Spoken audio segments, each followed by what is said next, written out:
பொது சொத்துக்கு சேதம் ஏற்படுத்திய வழக்கில் முன்னாள் அமைச்சர் பாலகிருஷ்ண ரெட்டிக்கு விதிக்கப்பட்ட 3 ஆண்டு சிறை தண்டனையை ரத்து செய்து சென்னை உயர்நீதிமன்றம் தீர்ப்பை அளித்திருக்கிறது. விவரங்களை செய்தியாளர் சுரேஷ். சுரேஷ், வணக்கம் சுரேஷ்.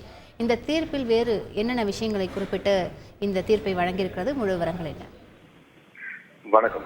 கடந்த 1998ஆம் ஆண்டு ஓட்டூர் அருகே பாகலூர் என்னும் இடத்தில் கள்ளச்சாராயத்திற்கு எதிராக நடைபெற்ற போராட்டத்தில் பேருந்துகள் மீது கல்வீசி தாக்குதல் நடத்தியதாக பாலகிருஷ்ண ரெட்டிக்கு எதிராக வழக்கு பதிவு செய்யப்பட்டது. பின்னர் இவர் 2016 முதல் இவர் மத்திய தமிழகத்தினுடைய அதிமுக ஆட்சி காலத்தில் விளையாட்டுத்துறை அமைச்சராக பதவி வகித்து வந்தார்.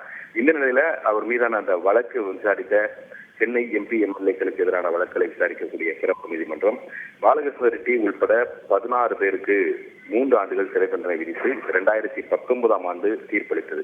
இந்த வழக்கில் மொத்தம் 108 பேர் மீது குற்றம் சாட்டப்பட்டிருந்த போதிலும் கூட 16 பேருக்கு எதிராக குற்றச்சாட்டுகள் நிரூபிக்கப்பட்டுள்ளதாக சிறப்பு நீதிமன்றம் இந்த தீர்ப்பை வழங்கியிருந்தது. இந்த தீர்ப்பு காரணமாக பாலகிருஷ்ண ரெட்டி தன்னுடைய அமைச்சர் பதவியையும் எம்எல்ஏ பதவியையும் இழந்தார் என்பது குறிப்பிடத்தக்கது. இந்த நிலையில சிறப்பு நீதிமன்றத்தினுடைய தீர்ப்பை எதிர்த்து பாலகிருஷ்ண ரெட்டி உட்பட 16 பேரும் சென்னை உயர்நீதிமன்றத்தில் மேல்முறையீடு மனுக்களை தாக்கல் செய்திருந்தார்கள்.